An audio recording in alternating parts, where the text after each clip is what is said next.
ദൈവത്തിരുനാമത്തിന് സ്തോത്രം ചെയ്യുകയും സ്തുതിക്കുകയും ചെയ്യുന്നു. കർത്താവിൽ അനുഗ്രഹീതരായ ദൈവമക്കളെ, മഹാദൈവത്തിൻ്റെ കരുണയാൽ ഒരു പ്രഭാതം കൂടെ ദൈവമായ കർത്താവ് നമുക്ക് തന്ന് ഓരോ ദിവസവും നമ്മെ ജയത്തോടെ നടത്തുവാൻ നമ്മോട് കൂടെ ഇരുന്ന് നമുക്ക് വേണ്ടതെല്ലാം പറഞ്ഞു തന്ന് ശക്തിയും ബലവും ആലോചനയും എല്ലാം കൊണ്ടും നമ്മെ ധന്യരാക്കുന്ന നമ്മുടെ കർത്താവിന് 1000 സ്തുതിയും സ്തോത്രവും മഹത്വവും പുകഴ്ചയും കരയറ്റിക്കൊണ്ട് കർത്തൃസന്നിധിയിൽ ദൈവവചന കേൾവിക്ക് വേണ്ടി മനസ്സ് വയ്ക്കുന്ന എല്ലാ പ്രിയപ്പെട്ടവരെയും കർത്താവായ യേശുവിൻ്റെ ധന്യമുള്ള നാമത്തിൽ വിനീത വന്ദനങ്ങൾ അറിയിച്ചുകൊണ്ട് ദൈവവചനം കേൾക്കുന്നത് താല്പര്യത്തോടെ ശ്രവിക്കുന്നവർക്ക് സ്വർഗത്തിൽ നിന്ന് അനവരതം അനുഗ്രഹങ്ങളും നന്മകളും ദൈവം പകരട്ടെ എന്നുള്ള അകമഴിഞ്ഞ പ്രാർത്ഥനയോടെ നിരന്തര വചന കേൾവിക്കാർക്ക് ഈ ലോകത്തിൽ മറ്റെന്തിനേക്കാൾ രൂപാന്തരം വരുത്താൻ വചനത്തിന് കഴിവുള്ളതുകൊണ്ട് ഓരോ ദിവസവും വചനം കേൾക്കുന്നവരെ സ്വർഗം തന്നെ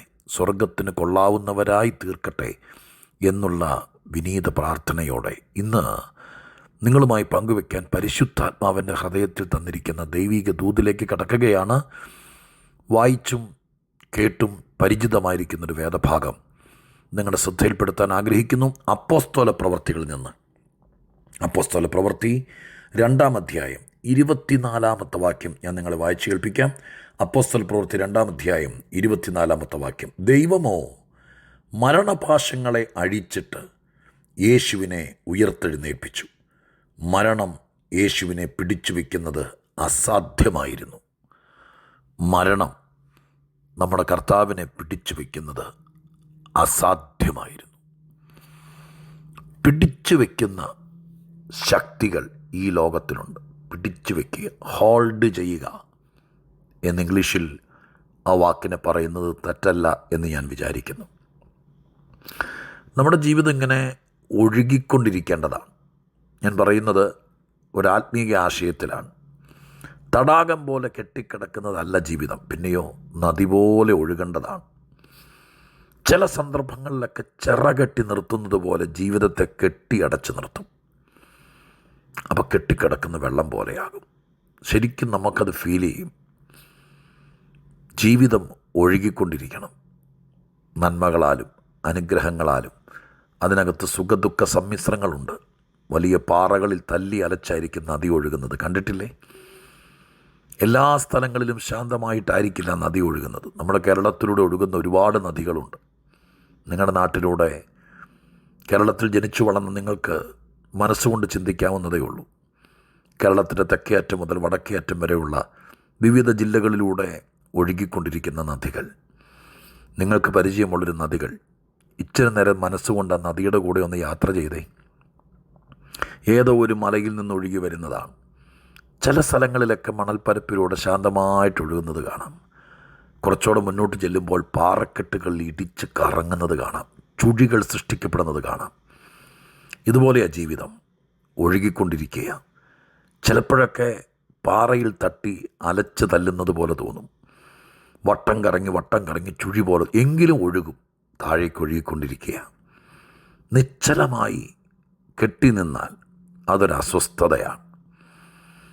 ഇതുപോലെ ജീവിതം മുന്നോട്ട് പോയിക്കൊണ്ടിരിക്കുക. കഷ്ടവും പ്രയാസവും ദുഃഖവും ദുരിതമൊക്കെ കാണും.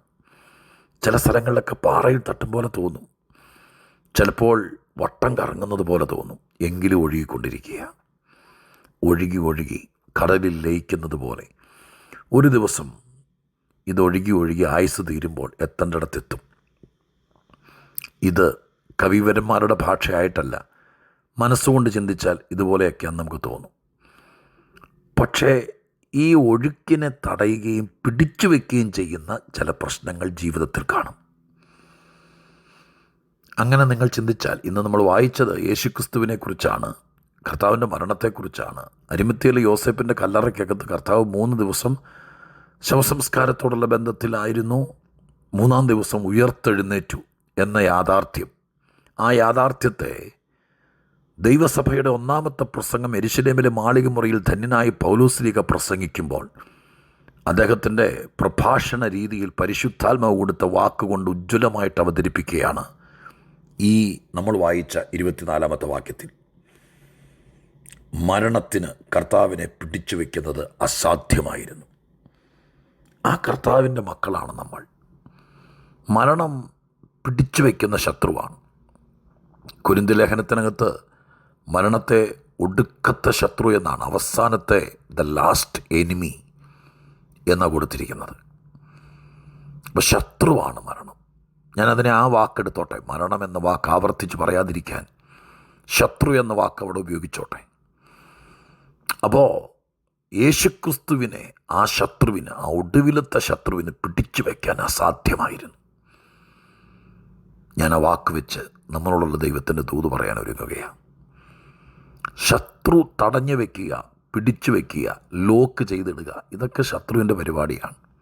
അപ്പോസ്തലന്മാർ എത്രയോ പ്രാവശ്യം കാരാഗ്രഹത്തിനകത്ത് ശത്രു പിടിച്ചു വെച്ചു, അല്ലെങ്കിൽ തടഞ്ഞു വെച്ചു. പക്ഷേ ദൈവത്തിൻ്റെ പദ്ധതി തനിക്ക് പ്രിയമുള്ളവരെ തടഞ്ഞു വെച്ചാൽ, പിടിച്ചു വെച്ചാൽ, ആ പിടി വിടിപ്പിച്ചവരെ പുറത്തു കൊണ്ടുവരിക, വീണ്ടും ഒഴുക്കാരംഭിക്കുക, യാത്ര തുടരുക എന്നതാണ് സർവശക്തനായ ദൈവത്തിൻ്റെ പദ്ധതി.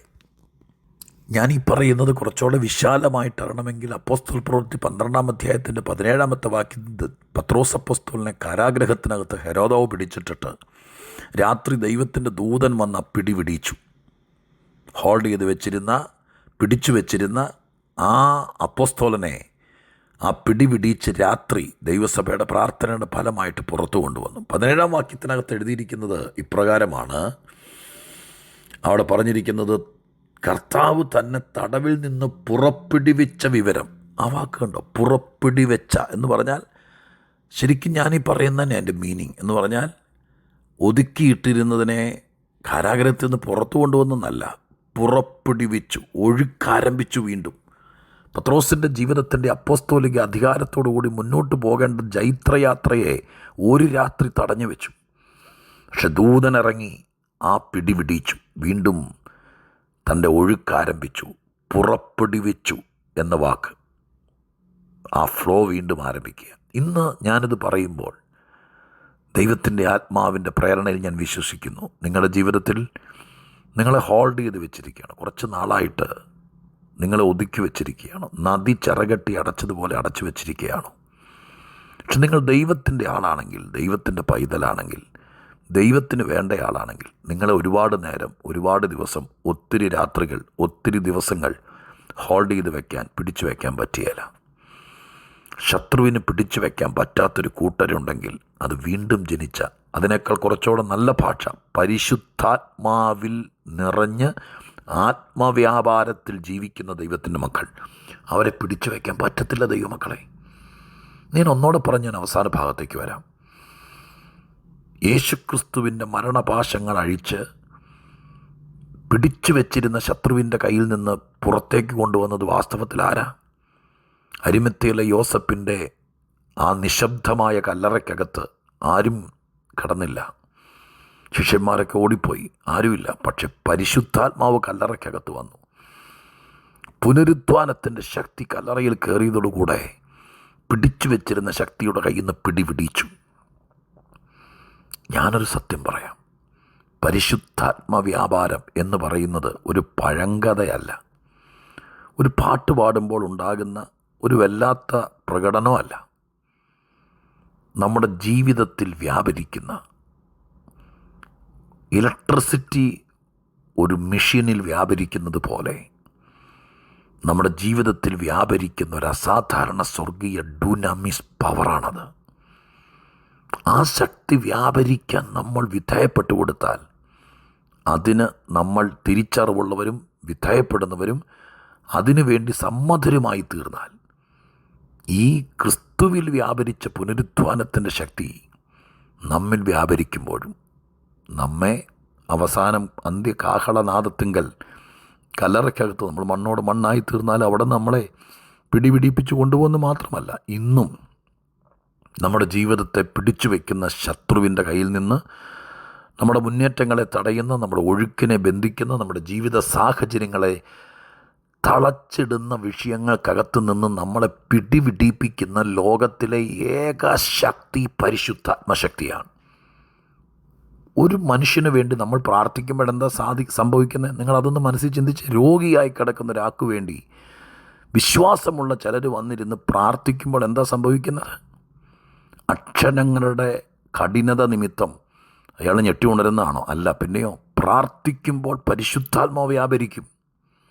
ഒരു കൃപയുള്ള ദൈവദാസൻ ശിരസിൽ കൈവച്ചോ ശരീരത്തിൽ കൈവച്ചോ പ്രാർത്ഥിക്കുമ്പോൾ എന്താ സംഭവിക്കുന്നത്? ഈ ശക്തി വ്യാപരിക്കും. ഒരുമിച്ച് നിന്ന് ദൈവസന്നിധിയിൽ സന്തോഷമുള്ള ഹൃദയത്തോടെ സ്വർഗത്തിലേക്ക് നോക്കി അഖിലാണ്ട സൃഷ്ടാവായിരിക്കുന്ന മഹാദൈവത്തെ പാടി പുകഴ്ത്തി കീർത്തിക്കുമ്പോഴെന്താ സംഭവിക്കുന്നത്? ശക്തി വ്യാപരിക്കും. ഏത്? ഈ പരിശുദ്ധാത്മ ശക്തി. ഒറ്റയ്ക്കിരുന്ന് കണ്ണുനീരോടുകൂടെ ആരും സഹായത്തിനില്ലാതിരിക്കുന്ന ഒരു വ്യക്തി ദൈവത്തിൻ്റെ പാദപീഠത്തിൽ മുഴങ്കാലും അടക്കി കരഞ്ഞ് പ്രാർത്ഥിക്കുമ്പോൾ അവിടെ എന്താ സംഭവിക്കുന്നത്? ഈ പരിശുദ്ധാത്മശക്തി വ്യാപരിക്കും. അപ്പോൾ ദൈവാത്മശക്തി വ്യാപരിക്കുന്നത് നാം തിരിച്ചറിയണം. അങ്ങനെയുള്ള കൂട്ടായ്മകൾ, പ്രാർത്ഥനകൾ നാം കണ്ടെത്തണം. അതിന് വിധേയപ്പെടണം.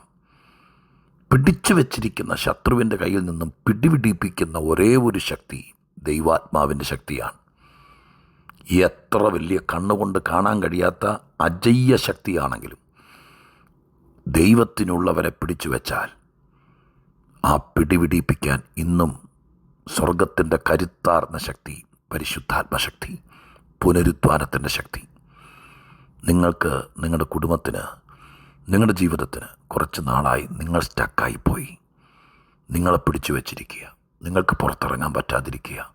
നിങ്ങളുടെ ഫ്ലോ നഷ്ടപ്പെട്ടിരിക്കുക. നിങ്ങളുടെ ഒഴുക്കിനെ തടഞ്ഞിരിക്കുക. നിങ്ങളുടെ ജീവിതം ബന്ധിക്കപ്പെട്ടിരിക്കുക എന്നൊക്കെ നിങ്ങൾക്ക് തോന്നുന്നെങ്കിൽ ദൈവത്തിൻ്റെ തിരുസന്നിധാനത്തിൽ ദൈവാത്മാവിന് വിധേയപ്പെടുക. ആത്മാവ് വ്യാപരിക്കുന്നിടത്ത് ആണിയടിച്ച് തറച്ചു വയ്ക്കലല്ല, ഒരു ഒഴുക്കാരംഭിക്കും, ഒരു മൂവ്മെൻ്റ് ആരംഭിക്കും, ഒരു മുന്നേറ്റം ആരംഭിക്കും. പിടിച്ചു വെച്ച ശത്രുവിൻ്റെ കയ്യിൽ നിന്നും പിടിപിടിപ്പിച്ച് പുറത്തു കൊണ്ടുവരുന്ന ദൈവാത്മവ്യാപാരത്തിന് വിധേയപ്പെടുക. സ്വർഗം അതിനിടയാക്കട്ടെ. ഞാനൊന്നോടെ പറയട്ടെ, ഒടുവിലത്തെ ശത്രുവിന് അവനെ പിടിച്ചു വയ്ക്കാൻ അസാധ്യമായിരുന്നു. ആത്മവ്യാപാരം നടക്കുന്ന ഒരു മനുഷ്യനെ പിടിച്ചു വയ്ക്കുക എന്ന് പറയുന്നത് ശത്രുവിൻ്റെ വെറും വ്യാമോഹം മാത്രമായിരിക്കുമെന്ന് ഞാൻ ഉറപ്പിച്ചു പറയുന്നു. ഇത് വിശ്വസിക്കുന്നവർക്കായി സ്തോത്രം ചെയ്തുകൊണ്ട് ഞാൻ പ്രാർത്ഥിക്കാൻ ഒരുങ്ങുകയാണ്. പരിശുദ്ധ ദൈവമേ, ഞങ്ങളുടെ സ്വർഗീയ പിതാവേ, അനുഗ്രഹപൂർണമായ ഈ നല്ല ദിവസത്തിനായി സ്തോത്രം. ഈ സുന്ദര ദിവസത്തിൽ ഞങ്ങളുടെ കർത്താവിനെ, അപ്പോസ്തലന്മാരെ, അങ്ങനെ ഒരുപാട് പേരെ ഈ ലോകത്തിൽ പിടിച്ചു വയ്ക്കുന്ന ശത്രുവുണ്ട്.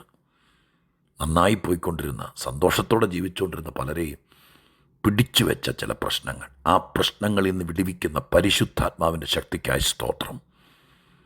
ആരെയെങ്കിലും ശത്രുവല്ലാതെ പിടിച്ചു വെച്ചിട്ടുണ്ടെങ്കിൽ ഈ ദൂത് അവർക്ക് ഫലിക്കട്ടെ. അവർ ഈ വാക്യങ്ങൾ തപ്പിയെടുക്കട്ടെ. അത് വിശ്വസിച്ച് പ്രാർത്ഥിക്കട്ടെ.